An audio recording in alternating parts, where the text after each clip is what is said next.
Hey, what's up, guys? So today we're talking about the subconscious mind and how that works in relationships. So if you've been in relationships or if you're in a relationship and you feel like you always say or do the wrong thing, it could be subconscious, unconscious patterns that you're stuck in that you're not aware of that are causing you to keep doing the same thing or saying the same thing over. Now, just think about it. If that's you, and maybe that's your partner, your girlfriend, your wife, and she's also locked into her own patterns, you're constantly fighting, you're constantly arguing, you're constantly having disagreements. And you may sit and think, why the hell is this happening? And the reason you're thinking that is because you're not really aware of what you're doing. Like unconsciously, there could be things from your childhood, when you were a teenager, a younger adult, and those things are driving what you're doing now. So if you've been in that situation, listen up, because I'm doing this video for you. All right, so how can you outsmart your subconscious mind? It's all going to start with consciously thinking. So you have to think about what you're thinking about. You have to think about what you're feeling. What am I feeling right now? What am I going to say? How do I want to say it? Instead of just reacting, like she says something, I react. She says something, I react. That's the pattern. So think about what she said. Think about how she said it, and then think about how you want to respond. All right? So versus getting into an argument because you really are used to responding the same way, you take a few seconds and you think about it and you get yourself out of doing the same thing over and over again. So you respond different. You respond a little more calmly, a little more lovingly, and that will lead to less conflict, less arguments, less fights. And then over time, you'll get a little closer and a little closer, right? And also, say you start doing this and you notice some small changes. Maybe you notice that she kind of still responds in a similar way as she used to.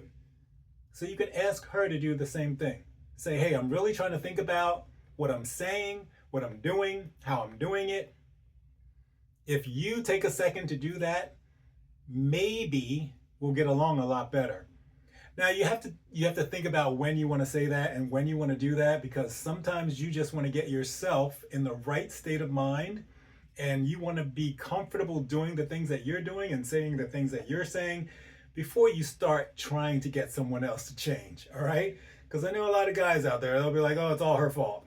I need her to change. Like, if she can do this, then that'll be great for me. That's not it. You want to change. You want to get your shit together.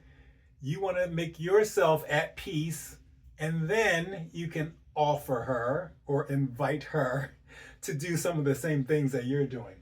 All right, so what do I want to say? What do I want to say? What do I want to let her know? What do I want to tell her? And then, how do I want to say it? How is the key word here, right? Because you don't want to say it angry. You don't want to say it with an attitude. You don't want to sound judgmental. You don't want to sound like you're accusing anybody of something. So how do I want to say it? Well, if I'm in a relationship with somebody and I like them, I'm going to say it one way. If I'm in a relationship and I love someone, I'm going to say it a different way. So think about that. Do you like the person you're in a relationship with? Do you love the person you're in a relationship with? Well, talk to them in a loving and inviting manner. Help them feel safe. Help them feel comforted. Help them feel loved. My tongue's getting all tied up today. All right, so think about what you want to say. Think about how you want to say it. Yo, babe is a good way to say things versus why do you always, right? We get into those patterns of anger. We're upset, we're resentful, and we just go to someone and we say, why do you always? Right? That's a lot different than yo, babe or hey, babe, right? Automatically, that calms down their mind, their nervous system, because it feels like, hey, babe, oh, well, what's he gonna say? Versus, why do you always? Right? And I'm using that tone because when we say something that way, that's the tone that it sounds like on their end. Even if we don't say it like that, we may not be saying, "Why do you always?" But when it hits their ear, it sounds like you're angry. It sounds like you're judging them. It sounds like you're accusing them. So think about how you want to say it. All right, so this stops the unconscious patterns that you're trapped in. The reason you always react like that with anger is because you're used to doing it. Your mind is used to doing it. Your body is used to doing it. Your spirit is used to doing it. It just feels comfortable. It just feels familiar. So the reason you want to think about what you want to say and how you want to say it is because that's how you break out of the pattern that you're trapped in. You're stuck doing the same thing because it feels great. Your body feels great. Now, consciously, are you thinking, oh, I really love being angry. I really love to scream at her. Absolutely not. But you're doing it unconsciously because maybe something happened to you when you were 5. Maybe something happened when you were 10. That could be in your family, in your social life, in school, from teachers, from caregivers, whatever it is. If that's still stuck there and you're 25 or 35 or 45 or 55, it's still going to keep you trapped in the same pattern. So until you look at that and think about that and feel through that and consciously make the change to act and react and behave differently, you're going to be stuck in those patterns. So if you're in a relationship and you want the relationship to grow and you want to feel closer, these are the things that you have to do. You start thinking about what you're saying and how you're saying it so you get out of those old patterns.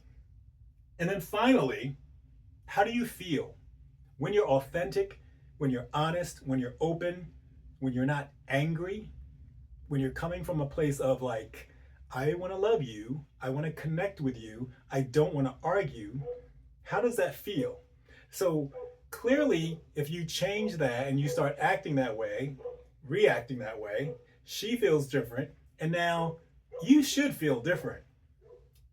Let's not say should. You will most likely feel different. So how does it feel when you're kind of like real? You're honest, you're open, you're speaking from your heart instead of speaking from your mind. You're saying what you want to say in a kind way. Now, the reciprocation of that is most likely going to be she starts responding to you in a more loving way. So comment below. Are you having problems in this area? Have you tried any of this? And what kinds of things have happened in your past that might still be there in your present relationship? We go through relationships and people do things to us when we're younger. And then as the years go by, we get stuck in those patterns and then we do them in our current relationship, right? It could have been 10, 15, or 20 years ago, and we're still doing it in the relationship now, and we're not quite sure why. This is why. Subconsciously, there's something saying, don't say that, don't do that, because then you'll feel vulnerable, you won't feel safe, you won't feel like you're in a good position of comfort because you're doing something outside your comfort zone. So we got to break through that. And once we break through that, more and more, it gets easier and easier, and then before you know it, you're out of your stuck patterns. All right, guys, questions? Comment below and let me know. Thanks for watching, and I'll see you in the next video.